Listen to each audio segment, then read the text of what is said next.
ذکر تیرا حسین ہوگا ہر ایک زبان. ایک دن آئے گا، ایک دن آئے گا، روئے گا یہ جہاں. ذکر تیرا حسین ہوگا ہر ایک زبان. کل عرض کر چکا ہوں کہ امام حسین علیہ السلام کو اللہ سبحانہ و تعالیٰ نے وہ امتیاز عطا کیا کہ مولا علی مرتضیٰ کی محبت کے لیے اہتمام فرمایا کہ وہ فقط مومن کے دل میں رکھی ہے. اور ہم نے آپ کے سامنے حدیث عرض کی تھی نہج البلاغہ سے بھی، اور حضرت امام احمد بن حنبل کا بھی قول عرض کیا تھا کہ اللہ نے علی کی محبت کو مخصوص رکھا ہے مومن کے دل سے.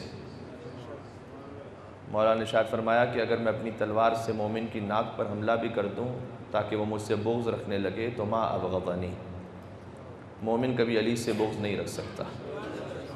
ولو سببت دنیا میں جماعت حال المنافق علی ان یحبنی ما احبنی، اور اگر دنیا کی ساری نعمتیں منافق کو دے دوں تاکہ علی سے محبت کرنے لگے تو ما احبنی، منافق کبھی علی سے محبت کر نہیں سکتا. تو وہ امتیاز کہ جو جناب امیر علیہ السلام کے لیے ہے کہ وہ مومن کی محبت، مومن کے دل میں ان کی محبت کو رکھا ہے. اللہ نے حضرت ابا عبداللہ الحسین علیہ السلام کے لیے اس سفینے کو وسیع فرما دیا. حسین کے سفینے میں مومن بھی ہیں، غیر مومن بھی ہیں، مسلم بھی ہیں، غیر مسلم بھی ہیں. ہر شریف النفس انسان امام حسین علیہ السلام سے عشق رکھتا ہے. اور اسی خاطر ہے جب حضرت سید الشہداء کی دنیا میں تشریف آوری ہوئی ہے تو اس وقت حضور نے جس خاص انداز سے اہتمام فرمایا تاکہ کائنات کو پتہ چل سکے کہ ہر نانا اپنے نواسے سے محبت ضرور کرتا ہے، لیکن یہ نانا اور نواسے کی محبت کا معاملہ فقط ذاتی رشتہ داری کا معاملہ نہیں تھا. اس لیے کہ جب حضور خاص انداز سے امام حسین علیہ السلام کو گود میں لے کے پیار فرما رہے تھے تو کسی نے سوال بھی کیا کہ یا رسول اللہ، آپ جا کے دیکھیے گا تاریخ میں وہ کن کا نام ہے جنہوں نے پوچھا، گھر ہی میں سے کسی نے پوچھا کہ آپ کیوں خاص اس انداز سے اپنے نواسے کو پیار فرما رہے ہیں. تو حضور نے یوں جواب دیا کہ احب اللہ من احب حسینہ. انہوں نے سوال کیا کہ کیا آپ حسین سے خاص محبت رکھتے ہیں؟ فرمایا احب اللہ من احب حسینہ، فقط میں نہیں، خدا اس سے محبت رکھتا ہے جو حسین سے محبت رکھتا ہے. خدا اس سے محبت رکھتا ہے جو حسین سے محبت رکھتا ہے. اور پھر ایک قانون ارشاد فرمایا، الحمدللہ اس قانون کے تحت آپ سب عزادار یہاں جو تشریف فرمائے وہ سب شامل ہو جاتے ہیں. میں آپ کی خدمت میں عرض کر رہا ہوں جہاں جہاں تک یہ آواز جائے. حضور نے قانون کیا پیش کیا کہ اذا اراد اللہ بعبد خیرا قذف فی قلبہ حب الحسین.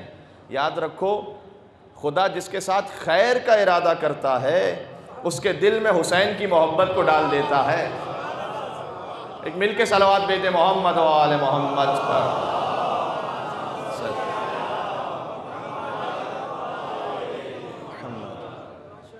تو خدا جس کے ساتھ خیر کا ارادہ کر لے اس کے دل میں امام حسین علیہ السلام کا عشق کو ڈال دیتا ہے. اور اسی خاطر ہے ہم نے عرض کیا یہ بات سمجھنا بہت ضروری ہے کیونکہ تاریخوں میں اور کتابوں میں تو یہ لکھا ہوا ہے کہ جناب حضور کی ذاتی محبت کا معاملہ تھا کہ نواسے سے بہت محبت تھی، بیٹی سے بہت محبت تھی. اگر فقط بیٹی اور نواسے کی محبت کا معاملہ ہو،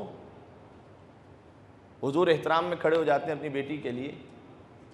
کیا یہ تمام مسلمان علماء کرام سے یہ سوال ہے جہاں جہاں تک آواز جائے، کیا کسی عالم شیعہ سنی مجتہد مفتی کہیں کسی نے کوئی یہ فتویٰ دیا ہے کہ اگر بیٹی آ جائے تو سنت رسول ہے اور مستحب ہے کہ باپ بیٹی کے احترام میں بلند ہو جائے؟ اگر بیٹی ہی کے لیے بلند ہو رہے ہیں تو کیا یہ فتویٰ آیا؟ آج تک کبھی کسی کا کوئی حکم ایسا نہیں آیا. اچھا اور سوال آپ خدمت میں عرض کر دوں، اگر پیشمام سجدے میں ہوں اور ان کے نواسے ان کی پشت پر آ جائیں، بات پہنچ رہی تو کیا مستحب ہے کہ وہ پیشمام اپنے سجدے کو طولانی کریں؟ نہیں. اور فرض کیجئے کہ ایک مرتبہ کوئی کر کے دیکھ لے، یعنی اگر کوئی پیشمام صاحب ایسا کر کے دیکھ لیں کہ بھئی میری پشت پر نواسے آ گئے تھے لہٰذا میں نے سجدے کو طول دے دیا، اگلی نماز سے پہلے اگر فارغ نہ ہو جائے تو میرا نام بدل دیجیے گا. صحیح. کیوں؟ مومنین کہیں گے جناب علی یہ آپ کے گھر کا ذاتی معاملہ تھا، اگر آپ کو اپنے نواسے سے بہت محبت ہے تو آپ کا اپنا معاملہ تھا، آپ اسے نمازیوں میں کہاں لے آئے؟ ایسا ہی ہے نا، یعنی حسین پشت رسالت پر ہیں، حضور سجدے میں ہیں، یہاں فقط نواسہ نانا کی پشت پر نہیں ہے، یہاں امامت حسین ہے جو رسالت محمد پر ہے، اور حضور اس ذریعے سے امامت کا تعارف کروا رہے ہیں، یہ تعارف ہو رہا ہے۔ اور ہمارے یعنی نماز ہے مومن کی معراج، ذرا دیکھیے تو صحیح کہ حسین کس معراج پر ہے۔ میرا موضوع شجرہ طیبہ، میں یہیں سے رب دیتے ہوئے آؤں گا، اور آج مجھے حضور ہی کے فضائل کو پڑھنا ہے، کیونکہ شجرہ طیبہ کی اصل سرکار ختمی مرتبت ہے احمد مجتبیٰ محمد مصطفیٰ صلی اللہ علیہ وآلہ وسلم، محمد غور کیجئے گا، ساتھ رہیے گا میرے۔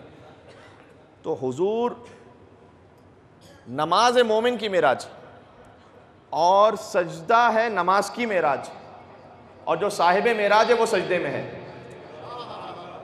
یہ بات سمجھ میں آ رہی ہے؟ تین معراجیں ایک ساتھ جمع ہیں، نماز مومن کی معراج، سجدہ نماز کی معراج، جو صاحب معراج ہے وہ سجدے میں ہے، اور حسین پشت صاحب معراج پر ہیں۔ سبحان اللہ، اس سے بڑھ کے حسین کی معراج کیا ہوگی؟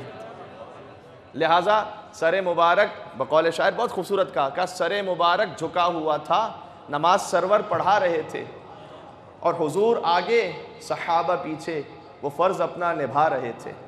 اسی طریقے سے نا حضور آگے نماز پڑھا رہے ہیں، صحابہ کرام رضوان اللہ تعالیٰ علیہ مجمعین پیچھے نماز پڑھ رہے ہیں، تو حضور آگے صحابہ پیچھے، وہ فرض اپنا نبھا رہے تھے کہ محب ایسے میں مسکراتے حسین گھر سے جو آ رہے تھے۔ میرے ساتھ رہیے، میں نتیجہ عرض کرنا چاہتا ہوں، محب ایسے میں مسکراتے حسین گھر سے جو آ رہے تھے، اور حسین پشت نبی پر بیٹھے زمانے بھر کو بتا رہے تھے۔ کیا بتلا رہے تھے حسین؟ کیا فقط نانا اور نواسے کا معاملہ ہے؟ نا نا نا نا، نانا اور نواسے کا معاملہ ہو تو ہر نانا کے لیے مستحب ہے کہ سجدے کو طول دے، لیکن حسین پشت نبی پر بیٹھے زمانے بھر کو بتا رہے تھے۔ کیا بتلا رہے تھے؟ کہ ملے گی جنت، پیے گا کوثر، اسی کو محشر میں چین ہوگا۔ ملے گی جنت، پیے گا کوثر، اسی کو محشر میں چین ہوگا۔ نماز اسی کی قبول ہوگی کہ جس کے دل میں حسین ہوگا۔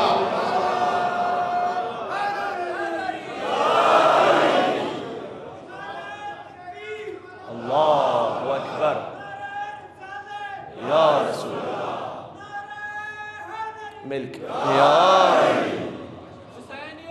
زندہ باد، زندہ باد،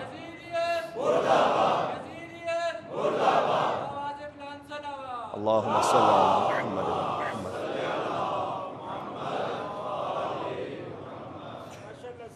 لیکن میں امام حسین علیہ السلام کے اس ذکر کے صدقے میں چاہتا ہی ہوں کہ شجرہ طیبہ کے موضوع کے تحت ایک بہت پرانا عقدہ ہے جسے اپنے طور پر حل کرنے کی کوشش کریں۔ دیکھیں، حسین منی وانا من حسین، سارے مسلمان قبول کرتے ہیں۔ حضور نے فرمایا حسین مجھ سے ہے، میں حسین سے ہوں، متفق علیہ حدیث ہے۔ ایک بہت پرانا عقدہ ہے جس کا مختلف موقعوں پر اپنے اپنے انداز سے جواب بھی دیا گیا ہے۔ میں اپنی ایک طالب علمانہ کوشش کر رہا ہوں کہ مکتب اہل بیت کے ماننے والوں کے لیے اعتراض یہ ہوتا ہے کہ یہ علی علی تو بہت کرتے ہیں، حسین کا ذکر تو بہت کرتے ہیں، بھئی نبی کا ذکر اتنا نہیں کرتے ہیں۔ یہی ہے بات، پہنچ رہی ہے؟ میں آپ سے عرض کرنا چاہتا ہوں، شجرہ طیبہ، کل میں نے حدیث عرض کی، میرا موضوع شجرہ طیبہ۔ اللہ نے قرآن میں کہا ہے حبیب کلمہ طیبہ کی مثال شجرہ طیبہ کی طرح ہے، اصلها ثابت و فرعها فی السماء، جڑیں زمین میں ہیں، شاخیں آسمانوں پر ہیں۔ ٹھیک ہے، تو حضور نے فرمایا تھا انا اصلها، اس شجرہ طیبہ کی اصل کون ہے؟ میں ہوں۔ اور حق یہی بنتا ہے کہ شجرہ طیبہ کے جب موضوع ہو رہا ہے تو اصل سے ہی بات شروع کی جائے۔ ٹھیک ہے، سرکار ختمی مرتبت، یہ میڈیا کے ذریعے اور بھی آگے جائے گی بات، اس لیے میں اور بھی گزارش کروں، وضاحت کروں۔ وضاحت یہ ہے کہ مکتب اہل بیت کا متفق علیہ جو اصول ہے وہ یہ ہے کہ علی کا اس کائنات میں تیسرا نمبر ہے۔ گھبرا تو نہیں کہے بھائی، پہلے پہ جلی ہیں، پھر نبی ہیں، پھر علی ہیں۔ یہ بات ذہن میں رکھیے گا، اللہ ہے، پھر نبی ہیں، پھر علی ہیں۔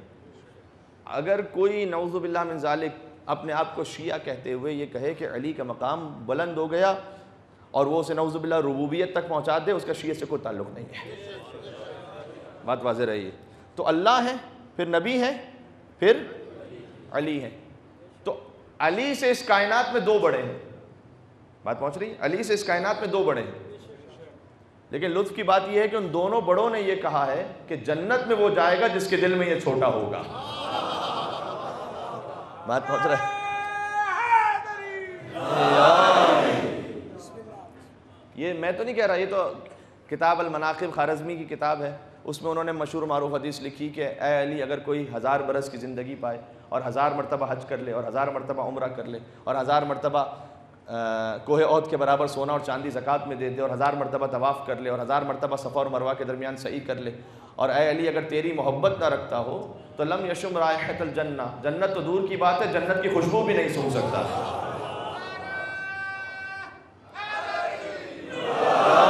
مل کے علی مرتضیٰ پر صلوات بھیج دیں. محمد و آل محمد.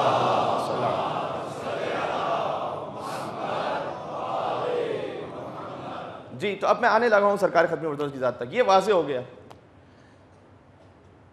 دیکھیے جب نبی کے فضائل بیان کرنے ہو نا، میں سارے مسلمانوں سے گزارش کرتا ہوں، ہر چیز کے پوچھنے کا ایک موقع اور محل ہوتا ہے.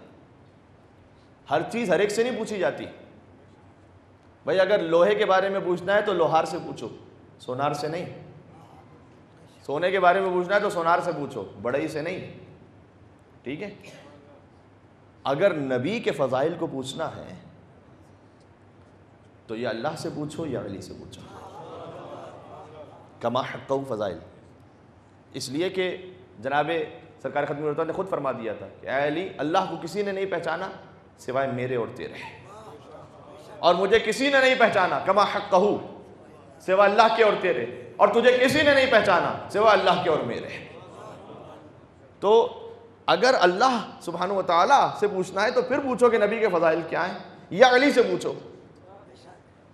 ورنہ ہم جیسا کوئی عام سا خطیب شاعر کو اپنے طور پر جو کچھ بیان کرتا رہے، وہ اس کے اپنے ذہن کے سلسلے میں ہو سکتا ہے. جو کما حقہ نبی کی شان ہے وہ صرف اللہ اور علی بیان کر سکتے ہیں. یہ بات ذہن میں رہے. اچھا یہ دنیا کا اصول بھی اسی طریقے سے. یہاں پر ماشاءاللہ مدرسے کے طلبہ بھی تشریف فرما ہوں گے تو میں ایک مثال بھی دے دوں. ہوتا یہ کہ اگر آپ کسی کے بارے میں پوچھنا چاہتے ہیں کہ کون کتنے بڑے عالم ہیں، تو اس کے دو طریقے ہیں. یا اس کے استاد سے پوچھیں کہ بھائی یہ کتنے بڑے عالم رہے، آپ کے پاس پڑھتے تھے یہ، یا ان کے شاگردوں سے پوچھیں کہ بھائی یہ آپ کے استاد رہے ہیں تو ان کا علمی مقام کیا ہے. نبی کے بارے میں پوچھنا ہے تو یا تو ان کے استاد سے پوچھو جو صرف ایک ہے کائنات میں رب العالمین، یا نبی کے شاگرد سے پوچھو جو حقیقی شاگرد ایک ہے امیر المومنین. صحیح ہے؟ اور اگر استاد کے بارے میں سمجھنا ہے تو استاد کی کتاب کا نام ہے قرآن، شاگرد کی کتاب کا نام ہے نہج البلاغہ. جس کے استاد کی کتاب قرآن اور شاگرد کی کتاب نہج البلاغہ ہو، کیا اس کے بارے میں بھی شک ہوتا ہے کہ اس کو لکھنا آتا تھا اور پڑھنا آتا تھا یا نہیں آتا تھا؟ ٹھیک ہے، کوئی شک بھی کر سکتا ہے کیا؟ تو اگر تعریف پوچھنی ہے نبی کی، اور میں نبی کی تعریف آج بیان کرنے لگا ہوں، مجھے مولا کائنات کا خطبہ بھی پڑھنا ہے پورا آپ کی خدمت میں، لیکن میں شروع کرتا ہوں اللہ سبحانہ و تعالیٰ سے، تاکہ اس عقدے کا بیان ہو سکے کہ بھئی نبی کے جو حقیقی فضائل ہیں وہ سمجھ میں آ سکے کہ علی بھی یہیں سے ملے گا اسی منبر حسینی سے، نبی بھی یہیں سے ملیں گے اور جلی بھی یہیں سے ملے گا یہاں سے. اللہ سبحانہ و تعالیٰ نے جو نبی کے فضائل بیان کیے ہیں اس کی شان ہی عجیب ہے. یعنی نبی ایک ایک عمل کرتے چلے جائیں اور قرآن بنتا چلا جائے. ٹھیک ہے، قرآن کا پڑھنا بھی ثواب، سننا بھی ثواب. کچھ آیتیں پیش کروں گا ابھی. یعنی نبی کو بچپن میں دیکھا تو فرمایا کہ الم یجد کا یتیمن فآویٰ. سبحان اللہ. نبی کو بچپن میں دیکھا فرمایا الم یجد کا یتیمن فآویٰ. نبی کو سفر میں دیکھا فرمایا ووجدک ضالا فہدیٰ. نبی کو عبا میں دیکھا فرمایا یا ایھا المدثر. نبی کو قبا میں دیکھا فرمایا یا ایھا المزمل. نبی کے چہرے روشن کو دیکھا فرمایا والشمس وضحاہا. نبی کے سیاہ زلفوں کو دیکھا فرمایا واللیل اذا یغشا. نبی کی زبان مطہر کو دیکھا فرمایا وما ینطق عن الہوی ان ہوا الا وحی یوحی. نبی کے سینہ مطہر کو دیکھا فرمایا الم نشرح لک صدرک. اور نبی کی پشت مبارک کو دیکھا تو فرمایا کہ ووضعنا عنک وزرک. اور نبی کے دست مبارک کو دیکھا تو فرمایا کہ ما رمیت اذ رمیت ولکن اللہ رما، اے رسول یہ جو کنکریاں پھینکی ہیں یہ آپ کے ہاتھ سے نہیں نکلی، جو آپ کے ہاتھ سے نکلا ہے وہ خدا کے ہاتھ سے نکلا ہے۔ ساتھ رہیے گا میرے۔ نبی کے اخلاق کریمانہ کو دیکھا فرمایا انک لعلی خلق عظیم، نبی کی رفتار کو دیکھا فرمایا لقد کان لکم فی رسول اللہ اسوۃ حسنہ، اور نبی کے بیت کو دیکھا تو فرمایا کہ فی بیوت اذن اللہ ان ترفع ویذکر فیہا اسمہ، اور نبی کے اہل بیت کو دیکھا تو فرمایا کہ انما یرید اللہ لیذھب عنکم الرجس اہل البیت ویطہرکم تطہیرا۔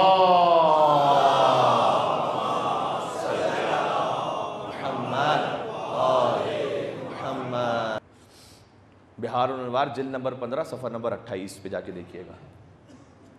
جناب امیر ہے ممبر پر، یعنی ممبر پر وہ ہے کہ جس کے لیے ممبر بنا ہے،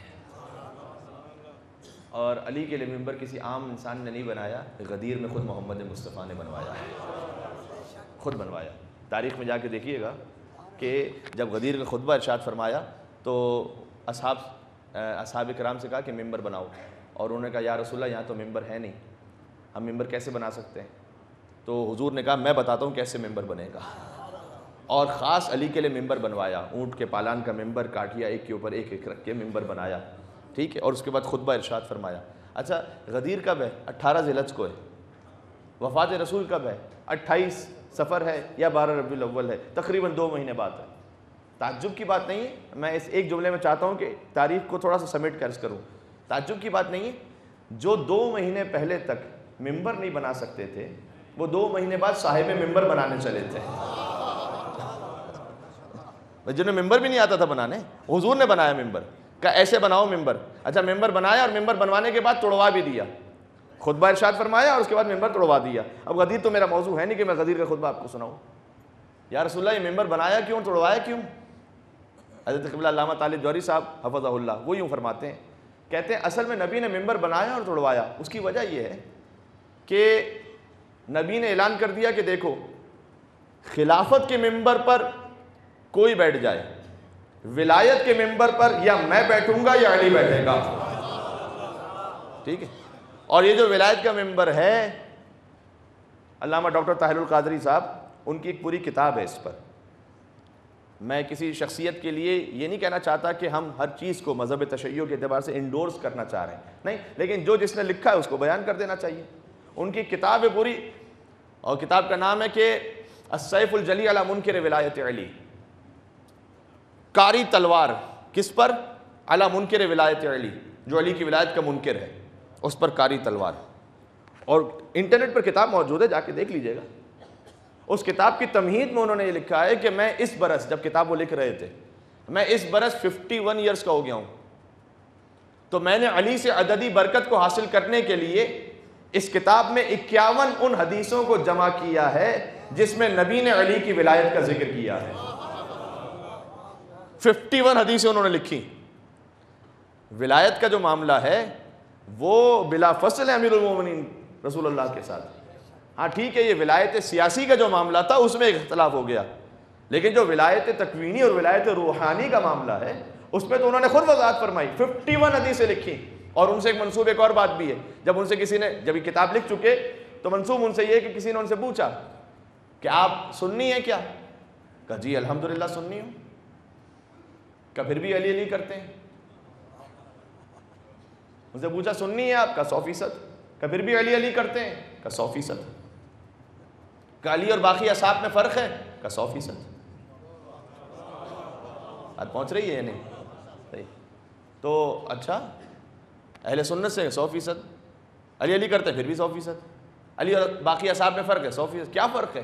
اب میری جانب دیکھیے گا، کہہ کے نہیں سمجھایا، اشارے سے سمجھایا۔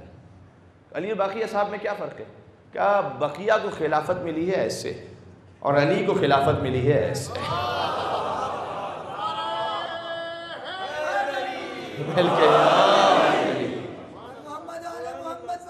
یہ فرق ہے نا؟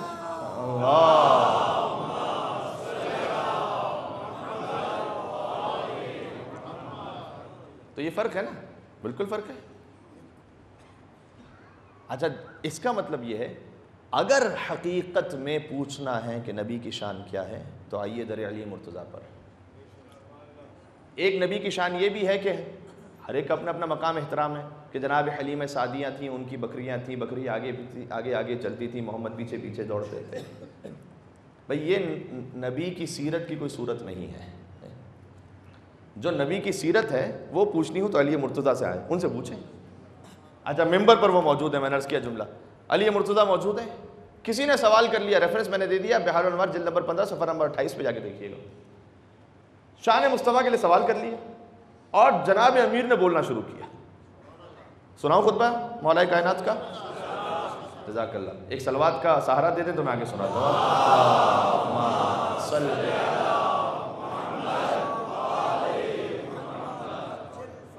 کیا کہتے ہیں؟ کہتے ہیں بسم اللہ الرحمن الرحیم.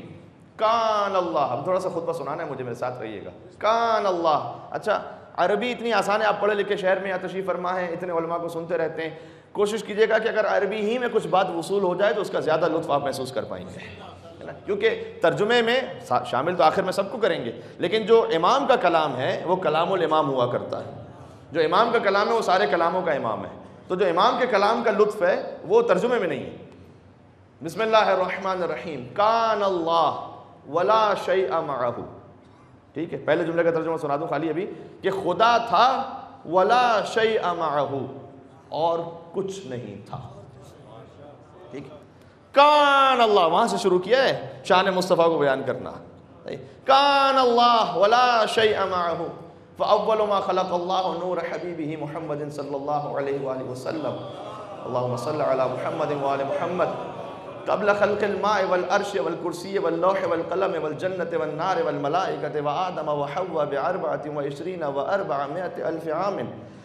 فلما اراد اللہ، فلما خلق اللہ نور نبینا محمد صلی اللہ علیہ وآلہ وسلم بقی واقفا بین یدی اللہ عز وجل یسبحہ ویحمدہ، والحق تبارک وتعالی ينظر الیہ ویقول یا عبدی انت المرید والمراد ولولاک لما خلقت الافلاک. من احبک احببتہ ومن ابغضک ابغضتہ. فتلألأ نوره وارتفع شعاعه فخلق الله منه 12 حجابا، اولها حجاب القدرة ثم حجاب العظمة ثم حجاب الهيبة ثم حجاب الجبروت ثم حجاب الكبرياء ثم حجاب المنزلة ثم حجاب السعادة ثم حجاب الرفعة ثم حجاب الشفاعة. فأمره أن يدخل في حجاب الشفاعة فدخل وهو يقول سبحان ربي الأعلى وبحمده 12,000 عام. ثم دخل في حجاب الشفاعة، ثم دخل في حجاب القدرة فهو يقول سبحان عالم السر وأخفى 11,000 عام، إلى أن دخل في حجاب الشفاعة وهو يقول سبحان ربي العظيم وبحمده 1000 عام. ثم خلق الله من نور محمد 20 بحرا من نور، في كل بحر علوم لا يعلمها إلا الله تعالى، فقطرت منه قطرات كان عددها 124 قطرة. فخلق الله من كل قطرة نبيا من الأنبياء.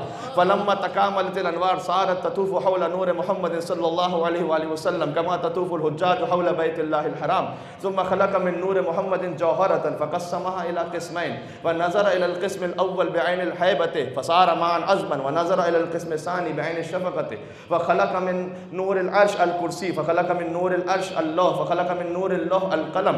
وقال له القلم اكتب توحيدي، قال له ما اكتب، قال اكتب لا اله الا الله محمد رسول الله. فلما سمع القلم اسم محمد صلى الله عليه وآله وسلم خر ساجدا ويقول سبحان الله الواحد القهار، ثم رفع راسه وكتب لا اله الا الله محمد رسول الله. وقال يا رب من محمد الذي قرنت اسمه باسمك وذكره بذكرك؟ قال الله تبارك وتعالى فلولاه لما خلقتك وهو بشير ونذير وسراج منير وحبيب وشفيع. فانشق القلم من حلاوة ذكر محمد وقال السلام عليك يا رسول الله، فأجاب الله تعالى وعليك السلام مني، فلذلك صار السلام سنة والرد فريضة.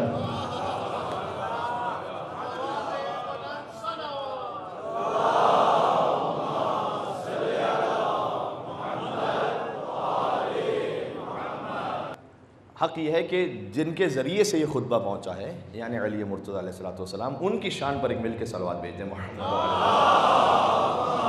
صلی عجل فرج. اور ماشاءاللہ آپ ساتھ ساتھ اظہار فرماتے رہتے ہیں، لیکن میں آپ سے پھر گزارش کروں گا، کل بھی کہہ چکا ہوں نام علی کی عظمت کیا ہے. میں نعرہ حیدری اور یا علی کہنے میں شرمایا نہ کریں، شرم کیسی ہے اس میں. اچھا ماشاءاللہ مل کے یا جی جناب، علی کا نام ہی وہ ہے کہ نبی کو بھی حکم دیے گا، کل کہہ چکا ہوں کہ پکار کر کہو، صحیح؟ تو یہ شان حیدر کرار ہے۔ اور جب یا علی کہتے ہیں، یہ کوئی سوال ذہن میں نہ، اچھا نعرہ تکبیر نہیں، نعرہ رسالت نہیں، نعرہ حیدری کیوں اتنا بلند آواز سے اور اس شان کے ساتھ؟ آپ اگر کسی سے تعلیم پوچھیں نا اس کی کہ بھائی آپ کتنے پڑھے لکھے ہیں، اس نے کہا پی ایچ ڈی ہوں، آپ خیر سے آگے یہ نہیں پوچھیں گے کہ میٹرک بھی خیر سے کیا ہوا یا نہیں کیا ہوا؟ ارے بھائی پی ایچ ڈی ہوں تو آپ میٹرک کا سوال کر رہے ہیں مجھ سے؟ خیر پاکستان میں تو ہو سکتا ہے، اور جس شہر میں تقریر کر رہا ہوں یہاں تو کچھ بھی ہو سکتا ہے، لیکن اصول کی بات یہ ہے کہ اگر کوئی پی ایچ ڈی ہے تو بیچلرز بھی ہے، ماسٹرز بھی ہے، میٹرک تو پہلے سے ہے، ٹھیک ہے؟ ہاں اگر کوئی تعلیم بتائے کہ میں میٹرک ہوں، اس سے پوچھنا پڑتا ہے کہ بھائی ماسٹرز بھی کیا ہے یا نہیں کیا، بیچلرز بھی کیا ہے یا نہیں کیا۔ جو ماسٹرز بتائے پوچھنا پڑتا ہے پی ایچ ڈی کیا ہے یا نہیں کیا، جو پی ایچ ڈی بتائے خود بخود سب شامل ہو جاتا ہے۔ جو اللہ نعرہ تکبیر اللہ اکبر کہہ رہا ہو، بہت محترم بہت مقدس، اس سے لیکن پوچھنا پڑ سکتا ہے کہ بھائی تم محمد کو بھی مانتے ہو یا نہیں مانتے ہو؟ کاش میری بات پہنچ سکے، ہے نا؟ اگر کوئی نعرہ رسالت یا رسول اللہ کہہ رہا ہے، بہت محترم، سر آنکھوں پر، بہت عظیم نعرہ ہے، لیکن اس سے پوچھنا پڑ سکتا ہے کہ نعرہ رسالت یا رسول اللہ کہہ رہے ہو، آگے علی کو بھی مانتے ہو یا نہیں مانتے ہو؟ شان نبوت کا بیان ہے ابھی یہاں پر، ٹھیک ہے؟ اور چونکہ ہمارا موضوع شجرہ طیبہ ہے تو شجرہ طیبہ کی اصل رسول اللہ، جڑ، بنیاد، یہاں سے بات شروع ہے۔ میرے مولا نے ارشاد فرمایا، ایسی شان بیان فرمائی جو خدا کی قسم کوئی اور کہہ ہی نہیں سکتا تھا علی کے سوا۔ سنیے گا بھی آگے، فرمایا کان اللہ، اچھا عزت حیدر کی قسم، ابھی جو خطبہ میں نے سنایا نا آپ کو، ابھی آدھا بھی نہیں سنایا میں نے، آدھے سے بھی کم سنایا ہے۔ کان اللہ، فرمایا خدا تھا، ولا شیء معہ، اور کچھ نہیں تھا، سبحان اللہ۔ فاول ما خلق اللہ نور حبیبہ محمد صلی اللہ علیہ وآلہ وسلم، اللہ نے سب سے پہلے اپنے حبیب کے نور کو خلق فرمایا، سب سے پہلے اپنے حبیب کے نور کو خلق فرمایا، ٹھیک؟ اچھا یہ حدیث تو آپ نے سینکڑوں مرتبہ سنی ہے، کنت نبیا وآدم بین الماء والطین، یہ جتنے اگر میرے کوئی اہل سنت برادران بھی تشریف فرمائے اس کو بعد میں دیکھیں گے، میں سب کے لیے گزارش کر رہا ہوں کہ میں اس وقت بھی نبی تھا جب آدم پانی اور مٹی کے درمیان تھے۔ یہ نہیں فرمایا کہ میں تھا جب آدم پانی اور مٹی کے درمیان تھے، کہا نہیں میں نبی تھا۔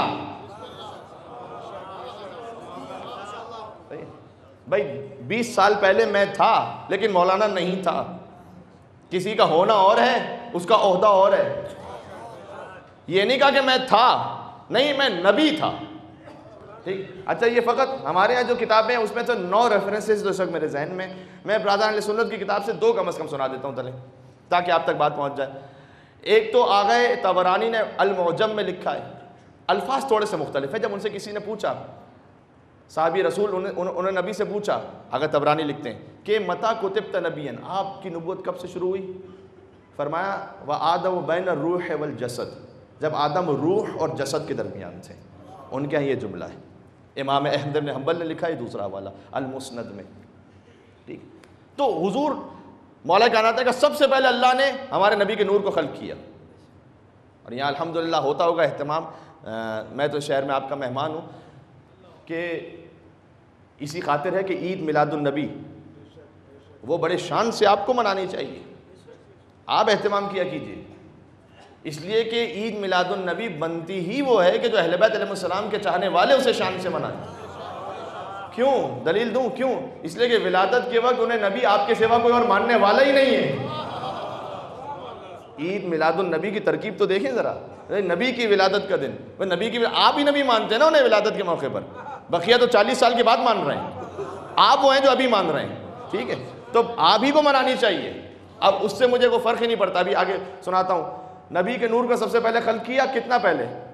قبل خلق الماء والعرش، پانی کی خلقت سے پہلے، عرش سے پہلے، والسماوات والارض، زمین و آسمان کی خلقت سے پہلے، والجنت والنار والملائکۃ وآدم وحواء ب24 و400 الف عام، 4,24,000 سال پہلے، یہاں کے نہیں، نوری 4,24,000 سال۔ اسی لیے عرض کر رہا ہوں عید میلاد النبی منانی بھی چاہیے، 12 کو منائیے یا 17 کو منائیے، اس پہ بھی مجھے کوئی تکلیف نہیں، اس لیے کہ 12 اور 17 تو عدد ہے، میرا نبی عدد کی خلقت سے پہلے ہے۔ ربیع الاول مہینہ ہے، میرے نبی ربیع الاول کی خلقت سے پہلے ہیں، ٹھیک ہے؟ ربیع الاول بنتا ہے چاند سے، میرے نبی چاند کی خلقت سے پہلے ہیں۔ صحیح، جو آپ جس طریقے سے منانا چاہیں، لیکن عید میلاد النبی اس کا جو جشن ہے۔ تو خیر سنیے، کہا کہ ایک نبی کا جو نور تھا وہ 4,24,000 سال پہلے اللہ نے خلق کیا۔ میں پورا ترجمہ نہیں سناؤں گا، تھوڑا تھوڑا سناؤں گا، مجھے اور بھی تھوڑا سا آگے جانا ہے یہاں سے۔ اچھا، جب یہ خلق ہو گیا، فلما خلق اللہ نور نبینا محمد صلی اللہ علیہ وآلہ وسلم، علی بول رہے ہیں، جب یہ نور خلق ہو گیا، بقیہ واقفا بین یدی اللہ عز وجل، یہ خدا متعال کے سامنے نبی کا نور کھڑا رہا 1000 عام، 1000 سال تک، یسبحہ ویحمدہ، ٹھیک ہے، تسبیح کرتا رہا اللہ کی اور تحمید کرتا رہا۔ والحق تبارک و تعالی ینظر الیہ، اور خدا سبحان اپنے نبی کے نور کو 1000 سال تک دیکھتا رہا۔ نہیں ابھی ایک منٹ، اللہم صلی علی،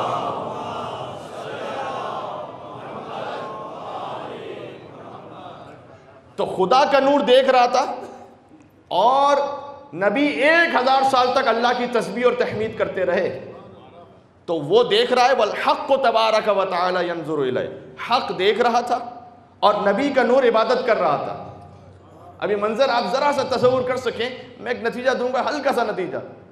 خدا دیکھ رہا تھا، نبی عبادت کر رہے تھے 1000 سال تک۔ یہ کون ہے جو چشمدید گواہ بن کر ہمیں سنا رہا تھا؟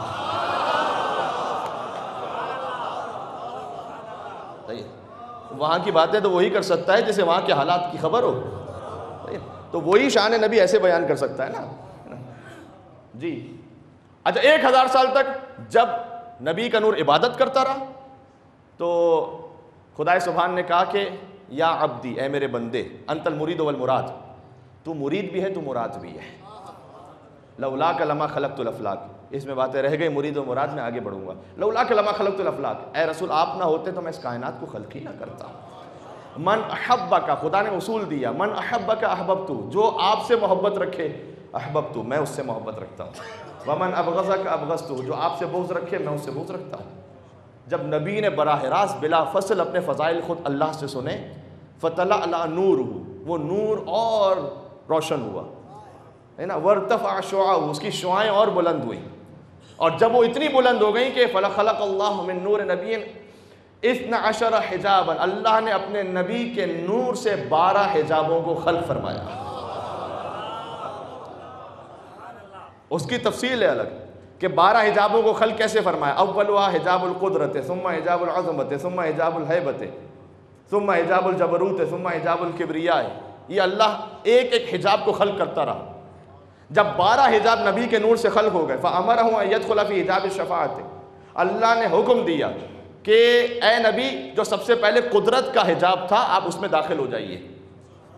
فَدَخَلَ، اور نبی کا نور حجاب قدرت میں داخل ہو گیا۔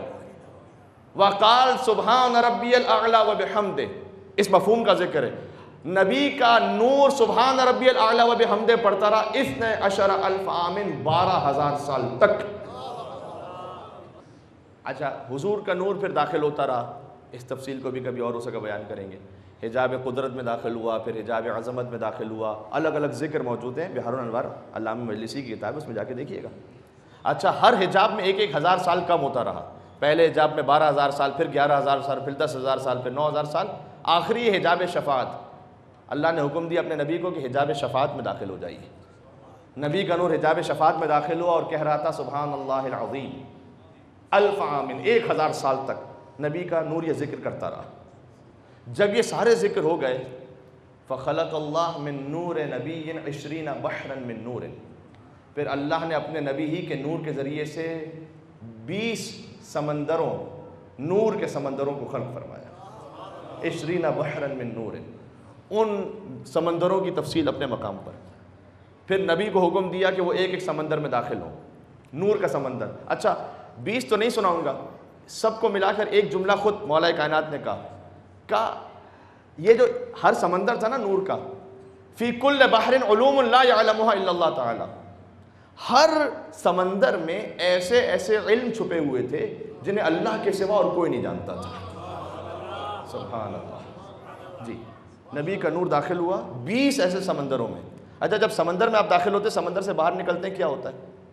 قطرے بہتے ہیں نا, قطرے ہی بہتے ہیں نا. تو حتی تقلب 20 بحرن 20 سمندروں سے داخل ہو فقطرت منہ قطرات. نبی کے جسم مطہر سے قطرے بہنا شروع ہوئے. کتنے قطرے تھے سنیے گا؟ کان عددھا 100,024 قطرۃ. ان قطروں کی تعداد 1,24,000 تھی. اللہ اکبر. فخلق اللہ من کل قطرۃ نبیا من الانبیاء. اس جسم مطہر کے ایک ایک قطرے سے اللہ نے ایک ایک نبی کو خلق فرمایا. سبحان اللہ. جی یہ مولا کائنات کہہ رہے ہیں سبحان اللہ. یعنی آدم علیہ السلام نبی کے جسم مطہر سے جو قطرہ جاری ہوا اس نور کے سمندر سے, اس کا ایک جز ہے. نوح علیہ السلام, ابراہیم علیہ السلام, موسیٰ علیہ السلام, عیسیٰ علیہ السلام, ہر نبی. اچھا جب سارے فلما تکاملت الانوار, جب سارے انبیاء خلق ہو گئے. ایک بات سن لیجئے گا, آپ نے کبھی دیکھا ہے کہ کسی کے جسم کا قطرہ کوئی پسینہ بک رہا ہو کہیں مارکیٹ میں؟ نہیں. یہ جسم کی فاضل چیز ہوتی ہے. جس کے جسم کا بہتا ہوا قطرہ نبی بن جائے اس کے اپنے خون کی حیثیت کیا ہوگی, اور اس کے اپنے اس کے گوشت کی حیثیت کیا ہوگی. فرمایا لحموں کا لحمی و دموں کا دمی. اے علی تیرا گوشت میرا گوشت ہے, تیرا خون میرا خون ہے. بیوی کے لیے فرمایا فاطمہ تو بضعۃ منی, فاطمہ میرا ٹکڑا ہے. ٹھیک ہے. اچھا اللہ نے 1,24,000 انبیاء کو خلق کیا ان قطروں سے. فلما تکاملت الانوار. ختم کر رہا ہوں بات. جب سارے انوار پورے ہو گئے سارت تطوف حول نور محمد, وہ نور محمد کا طواف کرنے لگے. کما تطوف الحجاج حول بیت اللہ الحرام, جیسے حجاج بیت اللہ الحرام کا طواف کرتے ہیں ویسے نور انبیاء جو ہے, نور انبیاء وہ نور محمد کا طواف کرنے لگا. ثم خلق اللہ من نور محمد جوہرۃ. اس کے بعد اللہ نے نور محمد سے ایک موتی کو, جوہرے کو خلق کیا. فقسمہ الی قسمین, اسے 2 حصوں میں تقسیم کیا. فنظر الی القسم الاول بعین الہیبۃ, پہلی قسم پر ہیبت کی نگاہ کی. فصار ماء عذبا, وہ میٹھے پانی میں تبدیل ہو گیا. فنظر الی القسم الثانی بعین الشفقۃ, دوسری قسم پر نظر شفقت کی. فخلق منها العرش, اللہ نے اسے عرش کو خلق فرمایا. فخلق من نور العرش الکرسی, اللہ نے عرش کے نور سے کرسی کو خلق فرمایا. فخلق من نور الکرسی اللوح, اللہ نے کرسی کے نور سے لوح کو خلق کیا. فخلق من نور اللوح القلم, لوح کے نور سے قلم کو خلق کیا. جب قلم خلق ہو گیا, ختم کر رہا ہوں خطبہ, قلم جب خلق ہو گیا کہ اکتب توحیدی, اللہ نے کہا میری توحید کو لکھو. سبحان اللہ. اللہ نے کہا میری توحید کو لکھو. جب اللہ نے براہ راست قلم سے خطاب کیا نا, فبقی القلم 1000 عام سکرانا من کلام اللہ تعالی, براہ راست اللہ کے خطاب کی وجہ سے قلم 1000 سال تک وجد میں جھومتا رہا. کہ اللہ نے مجھ سے براہ راست خطاب کیا ہے, وجد میں جھومتا رہا قلم. فلما افاقہ, جب اسے افاقہ ہو گیا, ٹھیک ہے, قال اکتب توحیدی, اللہ نے کہا میری توحید کو لکھو. اب اس نے کہا قال لو ما اکتب, پروردگار تیری توحید کیا ہے, کیا لکھوں. اللہ نے صرف توحید کہا تھا لکھنے کے لیے, کہا پروردگار تو ہی بتا کیا لکھوں. کہا اکتب, لکھو لا الہ الا اللہ محمد الرسول اللہ. سبحان اللہ. جی اللہ کی توحید بھی پوری نہیں ہوتی میرے بھائی جب تک محمد الرسول اللہ ساتھ میں شامل نہ ہو جائے. جی اب کسی کو سوال رہتا ہے کہ یا رسول اللہ مدد کہنا صحیح ہے یا نہیں. اللہ کی توحید کہا کہ میری توحید کے ساتھ لکھو لا الہ الا اللہ محمد رسول اللہ.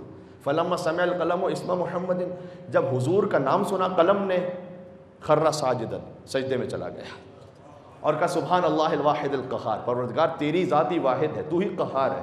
پھر سجدے سے سر اٹھایا, کہا یا رب من محمد الذی قرنت اسمہ باسمک, یہ کون ہے محمد اتنا عظیم کہ تو نے اپنے نام کے ساتھ اس کا نام لکھا ہے. وذکرہ بذکرک, تو نے اپنے ذکر کے ساتھ اس کا ذکر کیا ہے, کون ہے یہ محمد. اللہ نے جواب دیا فلولاہ لما خلقتک, اے قلم اتنا جان لے اگر یہ نہ ہوتا تو میں تجھے بھی خلق نہ کرتا. سبحان اللہ. وَهُوَ بَشِيرٌ وَنَذِيرٌ، وہ بشیر ہے، وہ نذیر ہے، وَسِرَاجٌ مُنِيرٌ، وہ سراج منیر ہے، وَهُوَ شَفِيعٌ وَحَبِيبٌ، وہ شفیع ہے، وہ میرا حبیب ہے۔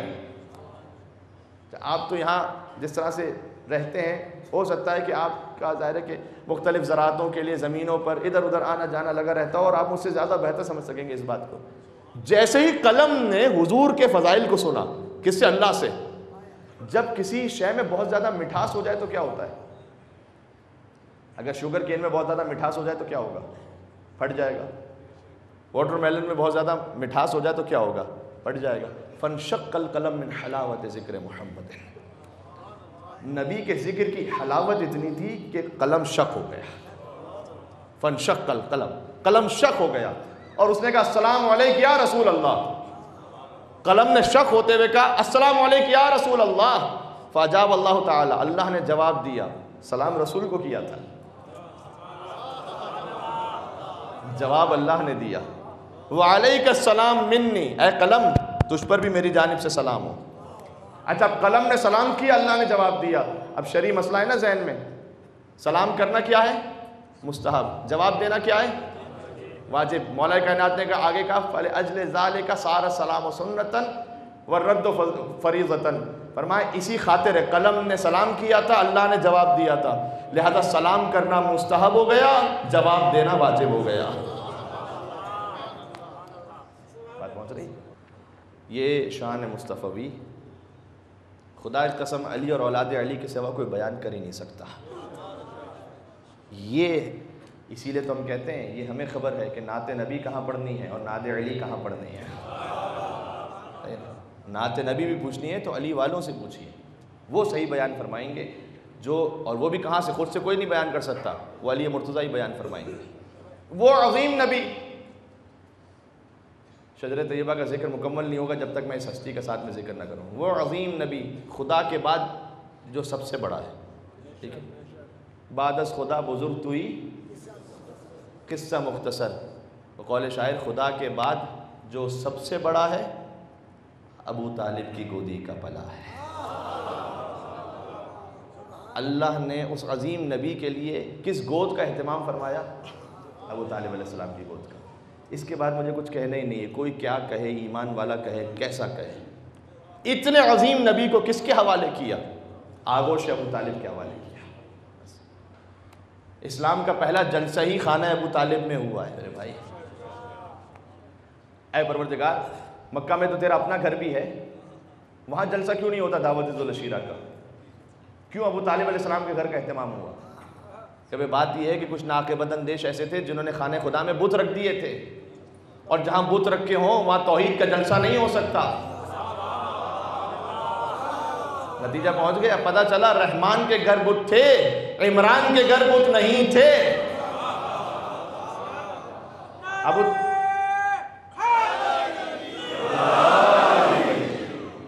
دعوت ذو العشیرہ نہیں پڑھنی، میں تو سمجھا رہا ہوں، اسلام کی پہلی تبلیغی حمایت ابو طالب علیہ السلام کا نتیجہ ہے، پہلی تبلیغ، ٹھیک۔ حضور نے جب کھانے کا اہتمام ہو، کھانے کا اہتمام بھی تو ابو طالب علیہ السلام نے کیا تھا۔ پروردگار تو نے تو پہلے بھی من و سلوہ نازل کیا ہے قوموں کے لیے، کہا نہیں میں شروع سے اس امت کو ابو طالب کا نمک حلال بنا رہا ہوں، اور وہ دن ہے اور آج کا دن ہے، ابو طالب علیہ السلام کے ماننے والوں کے ہاں کبھی نیاز کی کمی نہیں ہوئی ہے۔ صحیح، ہم تو نیاز کرتے ہیں مجلس کے بعد نا، مجلس سے پہلے ہو جائے تو سب آپ کی ہنسی بہت کچھ بتا دیتی ہے، آگے خطیب کو کچھ کہنے کی ضرورت ہی نہیں پڑتی بھائی، ٹھیک ہے۔ تو مجلس سے پہلے اگر نیاز ہو جائے تو بڑی مشکل ہے میرے ساتھ۔ تو حضور نے لیکن یہی کیا تھا، نبی نے کہا، اللہ نے کیا کہا تھا؟ فانذر عشیرتک الاقربین، اپنے قرابت داروں کو ڈراؤ، کہا کھلاؤں گا پہلے، ڈراؤں گا بعد میں۔ نبی نے تو پہلے کھلایا تھا۔ ابو طالب علیہ السلام کے یہاں سے کھانے کا اہتمام ہوا، سبحان اللہ۔ اچھا کھانا کھا لیا، اردو میں کہتے ہیں نا جہاں چاول کا دانا وہیں بندے کا آنا۔ مجلس میں کم رش ہو تو نیاز کروا کے دیکھ لیجئے تو ماشاءاللہ، اور وہ بھی کوئی حرج نہیں ہے، مولا کا نیاز ہے، جو آتا ہے جس طریقے سے آتا ہے، کہا کہ دسترخوان امام حسین علیہ السلام ٹھیک ہے، یہ انہوں نے نظام سسٹم ہی ایسا رکھا ہے ماشاءاللہ سے. تو پہلی ہی دعوت تو نیاز سے شروع ہوئی ہے، کھانے سے شروع ہوئی. اچھا کھانا کھلا دیا نبی نے، اب بات کرنے کے لیے اٹھے، نبی اٹھے، وہاں سے ابو لہب کھڑا ہو گیا اور اس نے شور مچانا شروع کر دیا اور نبی کو بات ہی نہیں کرنے دی. ٹھیک، اور اپنی قوم کو لے کر، پورے قبیلے کو لے کر باہر نکلنے لگا. ابھی دروازے تک پہنچا تھا، نبی نے کہا کل پھر کھانا ہے، پھر آ جانا. کھانے کا سننا تھا تو پھر آ گئے، پھر کھانا کھایا. کھانا بھی بڑا لذیذ کھانا تھا، اس کھانے کی بھی تفصیل لکھی ہوئی. کھانا کھایا، کھانے کے بعد نبی خطبہ دینے کے لیے اٹھے. اسی لیے بہت سے لوگ ہیں مجلس کا بائیکاٹ تو کر دیتے ہیں لیکن نیاز کا بائیکاٹ نہیں کرتے. یہ ایک چھوٹے چھوٹے جملے میں بہت سی داستانیں سنا رہا ہوں آپ کی خدمت میں. تو انہوں نے، نبی نے کھانا کھلایا، دوسرے دن پھر کھانا کھا لیا. نبی اٹھے بات کرنے کے لیے، نبی کو بات ہی نہیں کرنے دی. اس نے اتنا شور مچایا اپنے قوم قبیلے کو لے کر، پھر باہر. ابھی دروازے تک پہنچا، نبی نے کہا کل پھر کھانا ہے، پھر آ جانا. تیسرے دن پھر کھانا ہوا، کھانا کر لیا، نبی اٹھے، ابو لہب پھر کھڑا ہو گیا. آخری جملہ تقریر کا بھی ہے. تیسرے دن یہاں سے ابو لہب اٹھا اور یہاں سے ابو طالب علیہ السلام اٹھے. جی بہت مشکل ہوتا ہے ایک ہی وقت میں دو کیفیتیں اپنے اوپر طاری کر لینا. ابو لہب کے لیے غضب بن کر بولے اور رحمت للعالمین کے لیے رحمت بن کر بولے.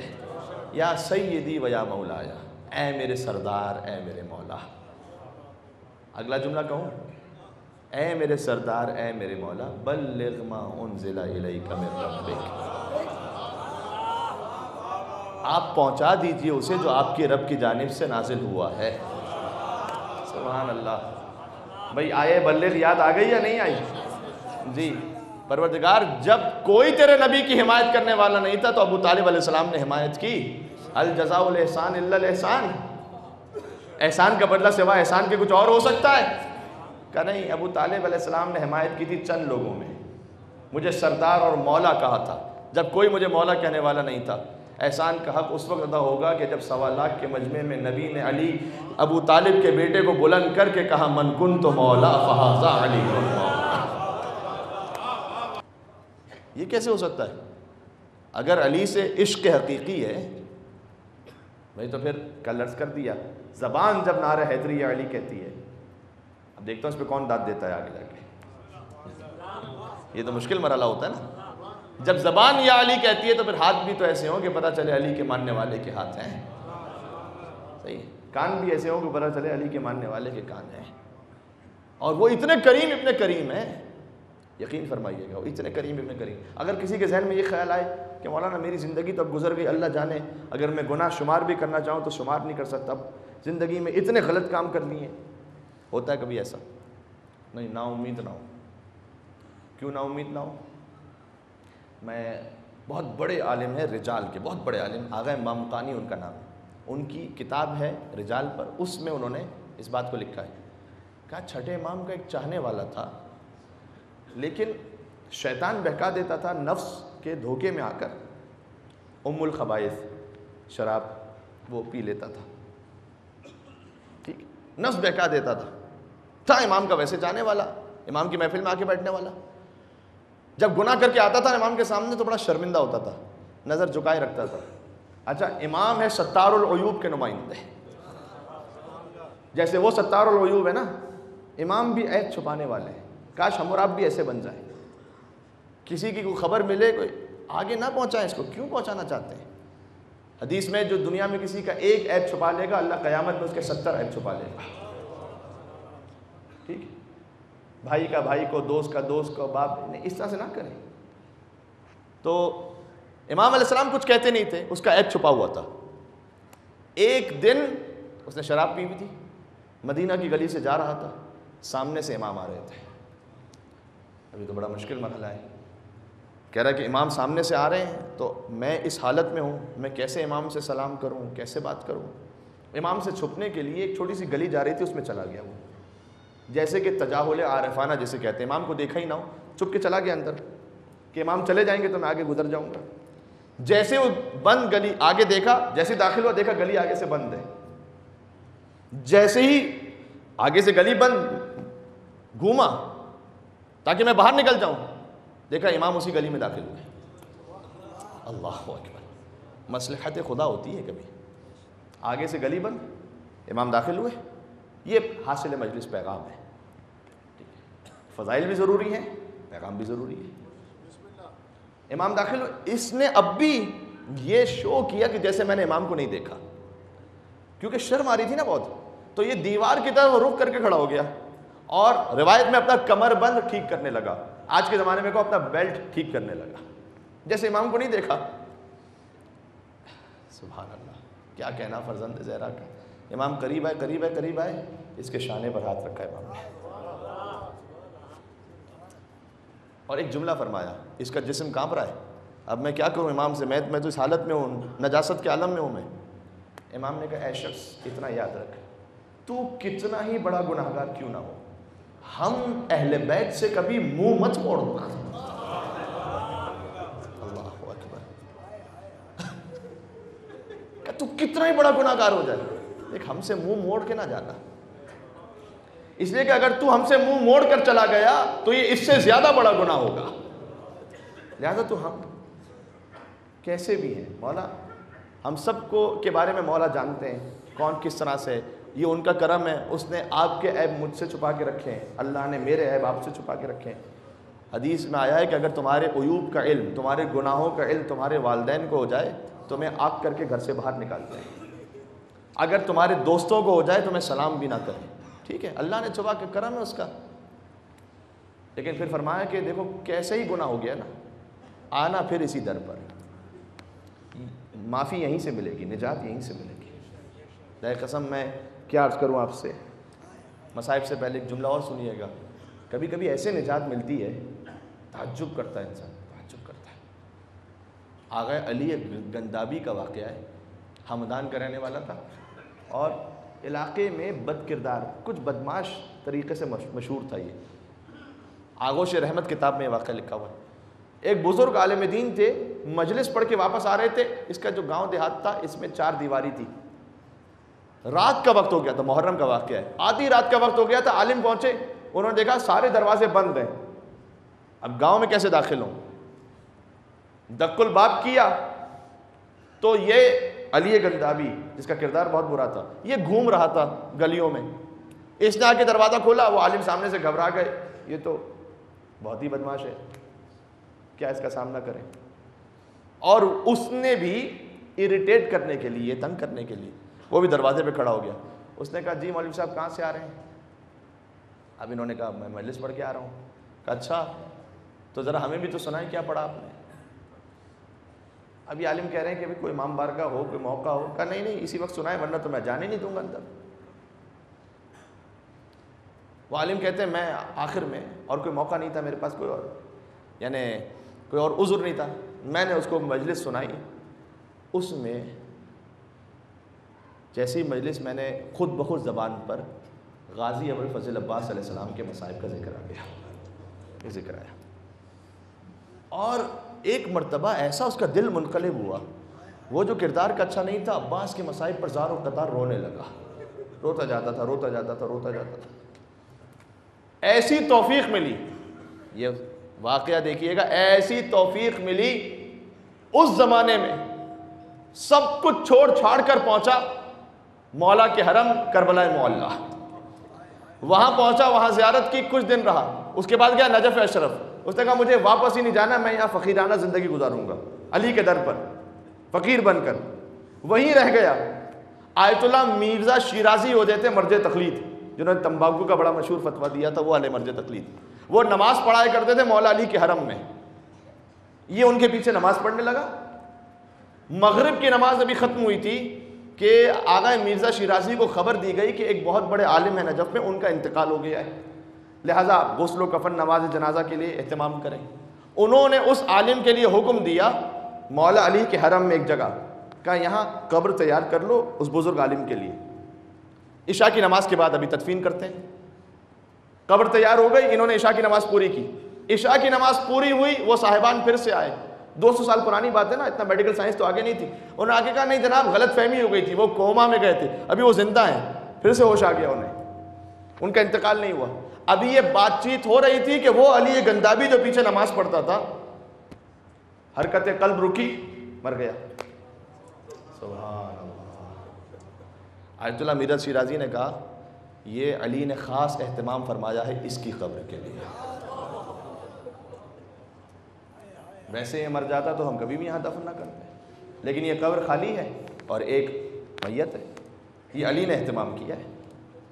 کہاں وہ کہ جو محلے کا بد کردار انسان توبہ کر کے اتنا بلند ہوا، اتنا بلند ہوا، اتنا بلند ہوا کہ علی کے جوار میں قیامت تک کے لیے علی نے اسے اپنے پاس رکھ لیا۔ یہ ہے کرم علی مرتضیٰ۔ سبحان اللہ۔ وہ کس سے منقلب ہوا تھا؟ غازی ابوالفضل عباس علیہ السلام کے مصائب سے۔ ٹھیک، میں آ گیا مولا کی خدمت میں 2 جملے پیش کرنے، مصائب کے زیادہ تفصیلی مصائب نہیں ہیں، فرش اعضاء پر آپ موجود ہیں، 1 گھنٹے سے بات اوپر چلی گئی، ماشاءاللہ آپ اس محبت اور خلوص کے ساتھ سن رہے تھے، اتنی عزت افزائی فرما رہے تھے کہ میں پڑھتا چلا گیا کہ وہ عباس، آپ نے غازی عباس کے سینکڑوں مرثیے سنے ہیں، سینکڑوں مرتبہ مصائب سنے، لیکن ایک مرثیہ وہ ہے جو خود عباس کی ماں نے عباس کے لیے کہا تھا۔ یہ میری مائیں بہنیں اگر سن رہی ہیں، خاص طور پر آج ان کے لیے جملہ کہنا چاہتا ہوں۔ اچھا، جب کبھی ماں کہے نا اپنی اولاد کے لیے مصائب، مجھے کچھ چہرے نظر آ رہے ہیں جنہوں نے خاص اپنی اولاد کے لیے دعا کی گزارش کی ہے، اور ہمارے محترم بھائی جو شاید مائک کو سنبھالتے ہیں، کنیز فاطمہ، انہوں نے کہا ان کی بیٹی کے لیے، اور جتنے آپ حضرات جن کو جانتے ہیں، میں سب کی نیت سے، ابوالفضل عباس باب الحوائج ہے، حاجتیں پوری ہوتی ہیں جن کے صدقے میں فقط، لیکن عباس باب الحوائج نہیں ہے، عباس کی ماں ام البنین بھی باب الحوائج ہے۔ اچھا، جو جا چکے ہیں کربلا معلیٰ، عباس اتنی مظلوم ہستی، لیکن آج الحمدللہ لاکھوں زائرین ہیں نا عباس کے حرم میں، لاکھوں زیارت کرنے والے، ماتم کرنے والے۔ عباس کی ماں ام البنین کتنی مظلومہ ہے، آج تک ام البنین کی قبر جنت البقیع میں مسمار ہے۔ جملہ پہنچا؟ یہ عباس کا روضہ تو آباد ہو گیا، ام البنین کی قبر مسمار ہے، نہ وہاں کوئی زائر ہے، نہ کوئی ماتم کرنے والا ہے، نہ کوئی۔ اب تو ظالموں نے وہاں پر بیریئر لگا کر اب قبر نظر بھی نہیں آتی۔ میں جب پہلی مرتبہ گیا تھا تو ہم خود قبر کے قریب گئے تھے، وہاں زیارت پڑی تھی، اب تو بیریئر لگا کر اب تو کوئی جا بھی نہیں سکتا، بس جو عاشقین ہیں وہ دور سے کھڑے ہوتے ہیں اوپر سے دیکھ کر کے کہیں عباس کی ماں کی قبر نظر آ جائے۔ بیٹوں کی ماں، میں یقین فرمائیے، قسم کھانا بلا وجہ اچھی بات نہیں، اس لیے میں قسم نہیں کھا رہا، لیکن آپ یقین فرمائیے، میں سوچ کر نہیں آیا تھا کہ میں بی بی ام البنین کے مصائب پڑھوں گا، یہ زبان سے انہوں نے جاری کروایا ہے، تو اب انہی پہ سن لیجئے گا۔ ٹھیک، ام البنین بیٹوں کی ماں، جب کاروان واپس پلٹا تھا تو کہتی تھی نا کہ اب مجھے ام البنین نہ کہو، اس لیے کہ وہ بیٹے کہاں رہے کہ جن کی میں ماں تھی۔ اس بی بی کو اللہ نے 4 بیٹے عطا کیے، چاروں کربلا میں شہید ہوئے۔ ایک بیٹی عطا فرمائی جن کا ازدواج ہوا مولا مسلم ابن عقیل کے ساتھ، ام البنین کے داماد ہے مسلم ابن عقیل نا، تو بیٹے بھی شہید ہوئے، داماد بھی شہید۔ کچھ روایتوں میں کہ 2 نواسے عطا کیے، کچھ میں 4 نواسے عطا کیے، 2 ہوں یا 4 ہوں سب شہید ہوئے۔ ٹھیک ہے، عباس کا بیٹا بھی کربلا میں ایک شہید ہوا، ٹھیک ہے، تاریخوں میں تفصیل ہے نا، یعنی ام البنین وہ ماں ہے جس کے بیٹے شہید، جس کا داماد شہید، جس کے پوتے شہید، جس کے نواسے شہید، جس کی بیٹی اسیر، پوری نسل ام البنین قربان ہو گئی حسین ابن علی پر، پوری نسل۔ لہٰذا اچھا یہ ماں تھی مدینہ میں، بیٹے کی قبر تھی کربلا میں، لہٰذا جنت البقیع جاتی تھی اور عباس کی قبر کا نشان بناتی تھی اور سامنے بیٹھ جاتی تھی اور کہتی تھی عباس لوگ مجھے بتاتے ہیں تیرے بازو قلم کیے گئے عباس، عباس لوگ مجھے بتاتے ہیں تیرے سر پر گرز مارا گیا عباس، لوگ مجھے بتاتے ہیں تو کٹے ہاتھوں کے ساتھ زمین پر گرا عباس۔ عباس مجھے یقین نہیں آتا، تو اتنا شجاع تھا، کس کی اتنی جرأت تھی تیرے بازو قلم کر سکتا، کس کی اتنی جرأت تھی تیرے سر پر گرز مار سکتا۔ اب سن سکو گے اولاد والا میں جملہ کہ عباس ویسے تو مجھے یقین نہیں آتا، لیکن جب میں یہ سنتی ہوں کہ سکینہ کو تماچے مارے گئے عباس،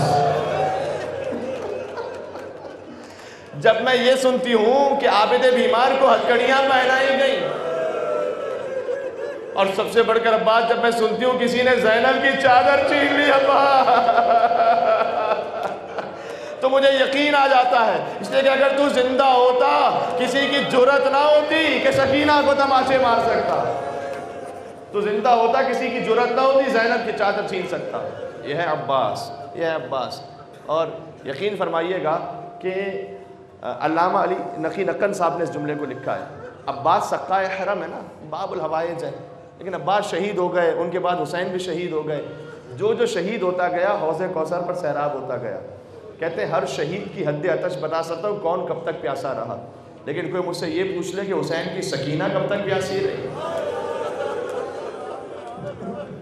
کون بتا سکتا کون بتا سکتا ہے حسین کی سکینہ کب تک پیاسی رہی؟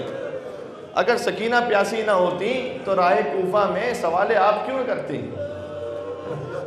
ایک مومنہ نے دیکھا، اس روایت کو سنیں، ختم کر رہا ہوں بات۔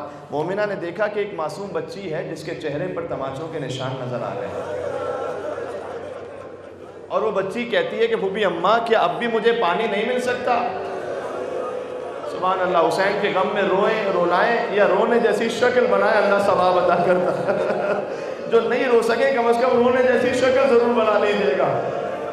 خدا آپ کی آوازوں پر رحمت نازل فرمائے، کوئی غم عطا نہ فرمائے سوائے غم امام حسین کے۔ یہ وہ دعائیں ہیں کہ جو مولا صادق علیہ السلام سجدے میں جاتے تھے تو دعا فرماتے تھے، پروردگار تو ان آوازوں پر رحم فرما جو ہمارے نام پر بلند ہوتی ہیں۔ آخری جملہ عرض کر رہا ہوں، ایک مومنہ نے دیکھا، اس کا دل تڑپ گیا، ایک بچی ہے جو پانی مانگ رہی ہے، اتنی مظلومیت کے عالم میں گئی، کوزہ آپ کو بھرا پانی لے آئے۔ عباس کے صدقے میں جملہ سن لیں مجلس کے اختتام کو، کوزہ آپ بھر کر لائی، کیا بی بی یہ پانی پی لو، پانی پینے کے بعد میرے لیے کچھ دعائیں ہیں، وہ دعائیں ضرور کر لینا۔ ابھی ہم دعا کریں گے نا باب الحوائج کے صدقے میں، سب مل کر دعا کریں گے، اس لیے کہ جب سب مل کر دعا کرتے ہیں کسی ایک کی دعا اس قابل ہو کہ قبول ہو، اللہ اس کے صدقے میں سب کی دعا قبول کر لیتا ہے۔ اور جب باب الحوائج کا خاص طور پر ذکر ہو کہ میرے لیے دعائیں کر لینا، اچھا وہ دعا بھی ایسی تھی جو سکینہ کے دل پر زخم کی طرح لگ رہی تھی کہ یہ دعا کرو۔ اللہ اکبر، کتنے عرصے سے پیاسی تھی، لیکن یہ سکینہ نے ادب سکھایا۔ مشکل کشا کی پوتی ہے کہ نہیں، پہلے تیرے لیے دعا کروں گی پھر پانی پیوں گی۔ یہ سکینہ نے سکھایا کہ جب دعا کی منزل آئے تو پہلے دوسروں کے لیے دعا کرنا پھر اپنے لیے دعا کرنا۔ کہ تیری دعا کیا ہے؟ کہ میری پہلی دعا یہ ہے خدا سے دعا کرو جیسے تم یتیم ہوئی ہو۔ آئے حسین، کہ جیسے تم یتیم ہوئی ہو خدا میرے بچوں کو یتیم نہ کرے، جیسے تم اسیر ہوئی ہو خدا میرے بچوں کو اسیر نہ کرے۔ سکینہ نے ننھے ہاتھ بلند کیے، کہا پروردگارا تجھے سکینہ کی یتیمی کا واسطہ ہے، تجھے سکینہ کی اسیری کا واسطہ ہے، جیسے میں یتیم ہوئی اس کے بچوں کو یتیم نہ کرنا، جیسے میں اسیر ہوں اس کے بچوں کو اسیر نہ کرنا۔ کہ اچھا تیری دوسری دعا کیا ہے؟ کہ دوسری دعا یہ خدا ایک بار مجھے مدینہ کی زیارت نصیب کرنا۔ بی بی نے دشمنوں کے شہر میں اپنے شہر کا نام سنا، کہ بی بی تم مدینہ جا کر کیا کرے گی؟ کہ آپ کو نہیں خبر مدینہ میں میرا آقا کائنات کا مشکل کشا علی مرتضیٰ رہتا ہے، مدینہ میں میری شہزادی فاطمہ زہرا رہتی ہے۔ بی بی نے کہا علی شہید ہو گئے، فاطمہ رخصت ہو گئی، کہ کیا ہوا علی کا بیٹا حسین تو مدینہ میں ہو گیا، کہ علی کی بیٹی زینب تو ہوگی مدینہ میں۔